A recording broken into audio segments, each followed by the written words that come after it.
গতকালকে মামার বাড়ি থেকে নাজনের ডাটা দিয়েছিল, মা সেটাই বসে কাটছে আর এখানে পাহারা দিচ্ছে। এই যা পাশ ফিরতে গিয়ে বেচারি উল্টে পড়ে গেল গো। আজকে শাশুড়ি মায়ের দুর্ভাগ্য, কারণ তার বৌমা তাকে রান্না করে সকালবেলা খাওয়াচ্ছে না। আসলে বিষয়টা কি জানো, মা আমাকে বলছে বৌমা কতটা চাল দেবো, আমি তখন ঘরেই ছিলাম, বসেছিলাম। দিয়ে আমি বললাম চাল দিবা মানে? বলছে আমি ভাত বসিয়েছি, সকালে হাঁড়িতে জল বসিয়ে দিয়েছি। আমি বললাম তাই, তাহলে ঠিক আছে করো, অল্প করেই চাল দাও, আমি খাবো না। আর তোমার ছেলেও তো খায় না, আর যদি খায় তো পান্তা ভাত আছে, খাবে। কাকুলির ঘরে পান্তা ভাত আছে, কারণ ও না গরম পড়ার পর থেকে গরম ভাতের থেকে পান্তা ভাতটা বেশি পছন্দ করছে। আর আমরা তো দুজনে একবারে দাঁত বের করে করে হেসে হেসে যাচ্ছে তাই অবস্থা করে দিচ্ছিলাম। মা রান্না করছে, মাকে এটা ওটা বলছি, আর মা শুধু হাসছে। গতকালকের দুধ ওই যে তোমরা ব্লগে শুনেছিলে পরে খাবো, সেই পরে খাচ্ছে। সকাল হয়ে গেছে তাও খাওয়া হয়নি। তো আমি একবারে চা চিনি ঘর থেকে দিয়ে দিলাম, কাজটা এগিয়ে থাকলো। আর মা তো এদিকে ছোট বাটি করে বাটি চচ্চড়ি বসিয়েছে, আর এই দিকে আমি চা বসিয়ে দিয়েছি। চাটা একবারে ফুটন্ত কীভাবে ফুটছে দেখেছো, লোভ লাগছে কিন্তু দেখে। চায়ের সাথে মুড়ি আর নিমকি মেখে নিয়েছি, মেখে না মুড়ি আর নিমকি মিশিয়ে নিয়েছি, সেটাই চায়ের কাপে চুবিয়ে চুবিয়ে খাচ্ছি। কিছুদিন হলো আমার দুটো কাজ বেড়েছে, এক হলো সকালের দিকে আর দুপুরের দিকে বাবাকে খাওয়ার জন্য ডাকতে যাওয়া। আমি জানি আমি ডেকে না নিয়ে আসলে বেলা বয়ে যাবে, তবুও আসবে না।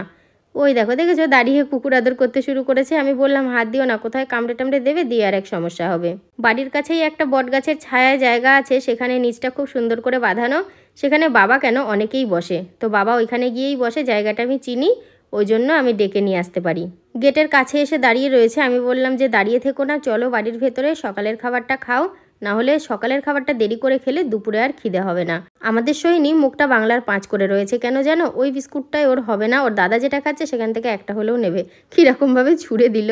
সত্যি ভাই বোনের এই খুনসুটিগুলো কিন্তু চলে। আর আমি দেখেছি লক্ষ্য করে সায়নের সাথে কিন্তু সোহিনীর একটুও ভাব নেই। আমার জন্য কাজ এতক্ষণ ধরে ধরে পুরো সাজানো ছিল, কিন্তু সেই রেডবুল খেলে যেমন পাওয়ার বেরিয়ে যায় না, কিছুই খাইনি, হঠাৎ একটু শুয়েছিলাম, কি মনে হলো যে কাজগুলো করতে হবে, দিয়ে শরীরের মনে বিশাল পাওয়ার চলে এসছে। এখন মনে হচ্ছে কত কাজ করি কত কাজ করি।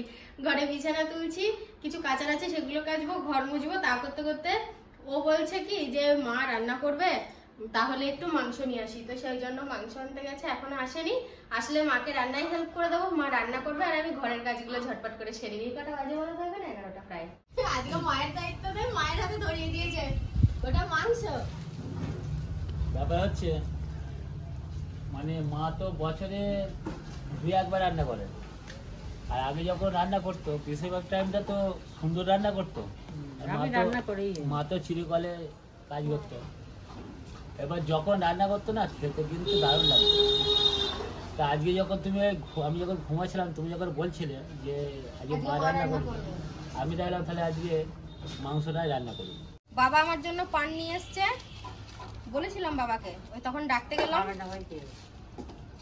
মা খাবা মা পান? না খাও, অর্ধেক খাও, তুমি অর্ধেক খাও, আমি অর্ধেক খাই। পান খাবা না? তাহলে আমি জমিয়ে পানটা খাই আর কাজ করি, তুমিও তো খাচ্ছ। ওই যে বললাম না শরীরে পাওয়ার চলে এসেছে, শরীর মন দুটোতেই। তো সেই কারণে দেখো একদম ছটফটিয়ে কাজ করে নিচ্ছি। ঘরের কাজ হয়ে গেছে, ঘরের কাজ বলতে ওই আমাদের শোয়ার ঘরটা, বিছানাটা পরিষ্কার করেছি আর ঝাঁট দিয়ে মুছেও নিয়েছি। কিন্তু রাজুর ঘরের বিছানা আমাকে কখনোই তুলতে হয় না, ও নিজেই তোলে। আমি আগেও বলেছি কখনো কোনো দিন যদি তুলি, ও 2 ঘন্টা পরেও দেখবো নিজের বিছানা নিজে ঠিক করছে, পছন্দ হয় না কাউরির কাজ ওর। আর দেখো খালি বোতল দেখেছো, খালি বোতলের এই সমস্যা, টেবিলে থাকুক যেখানে থাকুক নিচে ঠিক গড়াগড়ি খাবেই, এটা কিন্তু খুব রাগের ব্যাপার, আমার ভালো লাগে না একদম। তাও তোমাদের দাদা কতবার জল ভরে ভরে ফ্রিজে রাখে, বাইরে রাখে, কিন্তু গরমকাল তো সবাই খায় তো ফুরিয়ে যায়। মা দেখলাম বাইরে আলু সবজি সমস্ত কিছু কুটে রাখছে, আর আমি ভাবলাম আমি তাহলে ঘরটা মুছে ফেলি, যেটা সব থেকে বড় কাজ। আমার তো রান্নার দায়িত্ব নিতে হচ্ছে না, শুধু মশলাটা বেটে দেবো, তাও পরে। ওই জন্য আমি দেখো ঘরটার মুছে পরিষ্কার করে নিচ্ছি। মা সব কুটে রেডি করে নিয়েছে, আদা রসুন পেঁয়াজ ছাড়ানো হয়ে গেছে, পেঁয়াজটা একটু কম আছে, পেঁয়াজটা এনে আবার কুচাবে। আমি ততক্ষণ ভাতের হাঁড়িটা চাপিয়ে দিই, মা স্নান করবে। আর ওখানে তো আমি ঘর মুছে আসলাম, সাথে ব্রাশটাও করেছি। জানি না মুখটা কতটা ফ্রেশ লাগছে, কারণ আমি তো পান খেয়েছি, বিভৎস লাল হয়ে গেছিল মুখটা, বিশ্রী লাগছিল দেখতে। মানে যে দেখছি সেই বলছে মুখটার হাল কি হয়েছে। কি বানাবি, লস্যি? হ্যাঁ যা বানা খাই। কই পয়সা? পয়সা তুই দিবি। পয়সা নেই আমার কাছে, তাহলে আমি ইয়ে করছি, অনলাইন পে করছি আমার ক্যাশ। আচ্ছা ক টাকা? কত অনলাইনে 70-80 টাকা আছে। ক টাকা লাগবে তোর লস্যি বানাতে? লস্যি বানাতে আমার মিনিমাম লাগবে 200, 1 কেজি দই। হ্যাঁ আর ফোনে সার্চ কর দেখ লস্যি বানানো এগুলো আছে, দেখ দেখে শুয়ে পড়, ও বাবা, খাওয়া হয়ে যাবে তাহলে। বাড়িতে কিছু কিছু কাজ আছে যেগুলোই আমাকে মাথা ঘামাতে হয় না। এই যেমন এখন লস্যি বানানো, রাজু প্রথমে বলল ওর ইচ্ছে হয়েছে, উৎসাহ করে ও বানাচ্ছে, ওই বানাবে, আমি শুধু গ্লাসটা ধরে খাবো, ওটাই সব থেকে ভালো, আর সবাইকে হয়তো দেবো। আর মা বাইরে দাঁড়িয়ে বলছে আমাকে মাংসটা দে, ওই জন্য মায়ের ছেলে ওই দিকে গেল মাংসটা নিয়ে আসতে। মা মনে হয় রান্না বসিয়ে দিয়েছে। আজকের দিনটা আমার কাছে বেশ অন্যরকম লাগছে, মনে হচ্ছে যেন সংসারের চাকা ঘুরে গেছে। প্রত্যেক দিন আমার মাথায় দায়িত্ব থাকে কি রান্না হবে, কি করা হবে, কোটাবাটা করতে হবে, একদিকে ঘরের কাজ, বাইরের কাজ, রান্না।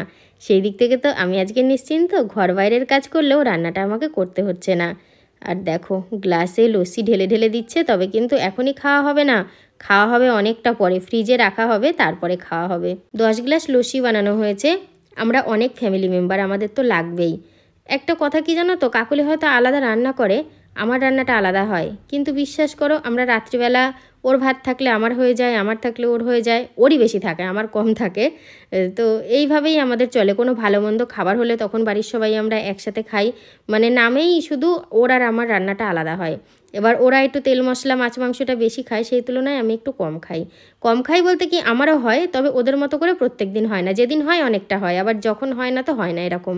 তো কাকুলির দাদা বিস্কুট নিয়ে এসছে, তো সেই জন্যই ওকে দেয়া হলো কিছুটা, ও বললো একটা প্যাকেট তুই নিয়ে যা, তোরা তোদের মতো খাবি, আর আরেকটা প্যাকেটের বিস্কুট থাকলো। বিস্কুটটা আনার পরেই না আমিও দেখো খেয়ে খেয়ে অর্ধেক করে দিয়েছি। খুব খাস্তা, তবে চা দিয়ে বেশি ভালো লাগবে শুকনো থেকে। আর এদিকে দেখেছো কথায় কথায় লস্যি কিন্তু তৈরি হয়ে গেছে। মা দেখি কদ্দূর রান্না সারলো। সৈনি খেয়েছিস? খুব খাস্তা বিস্কুটগুলো, মানে এ বাড়িতে খেলে পাশের বাড়ি আওয়াজ পাওয়া যাবে, এতটাই কর্মের আওয়াজ হচ্ছে। মা রান্না করতে বসে পড়েছে। ও পিসগুলো তো সাংঘাতিক, পিসগুলো একটু কাছ থেকে দেখাই। আর আকাশের তো স্পেশাল খাসির মাংস খেতে খুবই ভালোবাসে আকাশ। মা বলছে হ্যাঁ এত ভালোবাসে, সে আর বলার কথা না, সাংঘাতিক পিস, খুব ভালো হয়েছে। খাসির মাংসের পিসগুলো দেখে যা। আজকে মা রান্না করছে তো, আমি রান্না থেকে ছুটি। তাহলে একটু ইয়ে করবা, পাতলা ঝোল, আর নরম হয়ে যাবে খাসির মাংস। ও তো কাঠে করছে, ভালো সিদ্ধ হবে। বাবার হাতেও একটা বিস্কুট দিলাম, তো বাবা খুব খুশি। আর বাবার জামাই ওখানে মিক্সিটা পরিষ্কার করছে, ওই যে লস্যি বানানো হলো, মশলা বাটা হয়েছে, তো সেই কারণেই ওই পরিষ্কার করে রাখছে। বাবার এক মুখ হাসি দেখেছো, মানে বাবা না একটু বাচ্চাদের মতো, একটু খাওয়া দাওয়া পেলে যেন বেশি খুশি হয়। ওই যে মায়ের ছেলে চলে এসেছে, তুমি মাংস নিয়ে এসেছো, মাংসের গায়ে চর্বি নেই, সেই জন্য মায়ের অভিযোগ, মায়ের মেয়ের অভিযোগ, আমারও অভিযোগ। চর্বি নিয়ে এসে দি, এখন এনে ছেড়ে দেওয়া যায়? পাগল। হ্যাঁ বল, আর এত বেলায় পাবাও না, পাবো ফ্রিজে না না থাক, আর কষ্ট করে রোদ্দে গরমে যেতে হবে না, আর যেতে হবে না, যেতে হবে না। লস্যি একদম রেডি হয়ে গেছে। লস্যিটা বলার আগে না গরম গরম মনে চলে এসেছিল, মুখে আসেনি। তো এনে সবাই আয় লস্যি নে। আজকে ফার্স্টে সায়ন এখানে এসে নেবে, যদি না নেয় তাহলে কিন্তু অফ ক্যামেরাতে আমি তোকে দেবো না, সত্যি সায়ন আমি তোকে দেবো না। এখানে এসে একটা লস্যি নিয়ে যা, আয় দেখি মুখটা কোথায় লুকায়, এখানে খা, এখানে আর খাবে না। আচ্ছা ঘরে কে কে আছিস সবাই এসে লস্যি নিয়ে যা, কবিল নিয়ে যা। রাজু বানিয়েছে, খেয়ে বল কেমন হয়েছে। পেট মন সব ঠান্ডা হয়ে যাবে। কেমন হয়েছে কবিল? ভালো। ইস, মা ভাবছে বৌমা জামাই কি দায়িত্ব দিল। মায়ের মুখটা দেখে দেখো এরকমটাই পুরো মনে হচ্ছে। রান্না করে মা কি বলছে জানো, বৌমা আমি রান্না করে দিয়েছি, তুমি সবাইকে দাও। আমি বললাম না সেটা তো হবে না, তুমি ভাত বেড়ে দিবা, আমি বসে খাবো, এটাই আমার ইচ্ছে। আমার খুব ইচ্ছে করে কেউ ভাত বেড়ে দিলে সেই ভাতটা খেতে। যখন আমি মায়ের কাছে যাই তখনও মা যখন ভাত বেড়ে দেয় আমার খুব ভালো লাগে। আবার দেখো খেয়ে আমি উঠে পড়ি, থালাটাও তুলি না। মা তো থালায় অনেকটা করে ভাত বেড়েছে, ভাত তো কমাতে হবে মনে হচ্ছে। সবাইকে তরকারি দেওয়া হয়ে গেছে, ওই জন্য কড়াইয়ে তরকারির পরিমাণ অনেকটা কমে এসেছে। আর যারা এখন খাবে না তাদের মাংস তুলে ফ্রিজে রাখা থাকবে, রাত্রে খাবে। আর তেমন তো কিছু রান্না হয়নি, সজনের ডাঁটা চচ্চড়ি আর খাসির মাংস। খাসির মাংসের কালারটা কিন্তু খুব সুন্দর হয়েছে, একদম লাল লাল। মায়ের ব্যাপারটা আমি এখন বুঝতে পারছি, কারণ এই জিনিসগুলো আমাকে অনেক ভোগ করতে হয়। বাড়িতে যখন অনেকে আসে সবার জন্য রান্না করি, রান্নার থেকে বেশি দায়িত্ব হচ্ছে দেওয়া। মনে হয় কি কাউকে কি কম দিয়ে ফেললাম নাকি, কাউরির পিসটা কমা হয়ে গেল, আমার না এগুলো মাথায় খুব কাজ করে জানো তো, ওই জন্য অল্প জিনিস আমি কাউকে দিতে পারি না। উফ, দুপুরের পাতটা আজকে একদম পারফেক্ট, তেমন কিছু হাবিজাবি কোনো মেনু নয়, ডাঁটা চচ্চড়ি আর হচ্ছে লাল লাল খাসির মাংস। দারুণ লাগছে কিন্তু। মায়ের ভাত গুছানোর স্টাইলটা একরকম, আমার হয় আর একরকম। ভালোই হয়েছে। আর কিচ্ছু নেবো না আমি, আমি তুমি গামলাটা থুই আসো। আমি দুটো ভাত নেবো পরে পকোড়ের জন্য। না আমার কিচ্ছু নেবো না। তোমরা তো সবাই দেখলে তিনজনে একসাথে খেতে বসেছি, কে কে, মা, আমি, সাথী। কিন্তু সাথীকে বললে এখন সাথী হয়তো অন্যরকম বলবে, ওর কিন্তু দেখো খাওয়া কোনো হয়নি। কারণ আমার উঠেছি আমি 15-20 মিনিট হয়ে গেল, ও এখনো খাচ্ছে। আমি পরিমাণে বেশি খাই, ওই জন্য এখনো খাওয়া হয়নি। আমি তো জানি এটা বলবা তুমি। তুমি ভাত নিয়েছো অল্প, মাংসও নিয়েছো অল্প, কিন্তু তোমার আস্তে আস্তে খাওয়া। 4টে মাংস খাচ্ছি। এই তো একটা লাঠি নিয়ে আসা দরকার। দুটো আমি 1 পিস দিয়েছি, ওটা বাটিরই আছে। ঘরের ভিতর কি বন্দি আছে জানো? সাথী বন্দি আছে। এটা আমার বরের ছেলে মানুষই বলতে পারো। ওর সিস্টেম হচ্ছে দুপুরবেলা আর ভরা সন্ধ্যেবেলা আমাকে উঠোনে নামতে দেবে না, যার জন্য ঘরে আটকে রেখেছে। কিন্তু সেটা কি সম্ভব হয়? একটু সময় পার হতেই আমি একে ওকে ডেকে ঠিক গামছাটা খুলিয়ে নিয়েছি, আর তার সাথে একটু বেরিয়েও গিয়েছি। মনে হচ্ছিল যেন একটু এদিক ওদিক ঘুরি। সব সময় ঘরে বাড়িতে কাজ, রান্না, ব্লগিং। আমারও তো ইচ্ছা করে বলো, আশেপাশে কত আমার রিলেটিভের বাড়ি আছে, জেঠি শাশুড়ি যা, সবার সাথে গিয়ে একটু গল্প করি। তো সেরকমটাই আমি আমার জেঠিমার বাড়িতে গিয়ে গল্প করছিলাম। মাংসের তরকারি পুরো জমে দেখো জেলি হয়ে গেছে। এটাকে এখন আমি গরম করব। আর দুধ গরম হয়ে গেছে। কাকুলি মাছের তরকারি দিয়েছে, সেই কাতলা মাছ রেখেছিল না সকালে, ওই মাছ ওরা কেউ খায়নি, মাংস খেয়েছে দুপুরে, তো সেই কারণে ওই তরকারিটাও গরম করেছি, দুধ গরম করেছি। এখন এই তরকারিটাও গরম করব, তাহলেই হয়ে যাবে ছুটি। তারপর যে যখন খাবে একে একে সবাইকে খেতে দেবো। হঠাৎ সেই করকরে বিস্কুটগুলোর কথা মনে পড়লো। আমি দেখছি অত করকরে তো খাওয়া যাবে না, তো এই জন্য একটু জল দিয়ে নিয়েছি আর তার সাথে চিনি দিয়ে নিয়েছি। আর তাছাড়া বিস্কুট না, আমি জলে ভিজিয়ে খেতেই পছন্দ করি। আমিও প্রেসার কুকারে মাংসটা সিটি দিচ্ছি। আমি দেখলাম কি একটু শক্ত শক্ত ভাব হয়ে রয়েছে, পিসগুলো বড়, তো সেই কারণে আমিও প্রেসার কুকারে সিটি দিচ্ছি, একদম নরম করে ফেলবো। আর রাত্রির এখন 8:30 বাজে।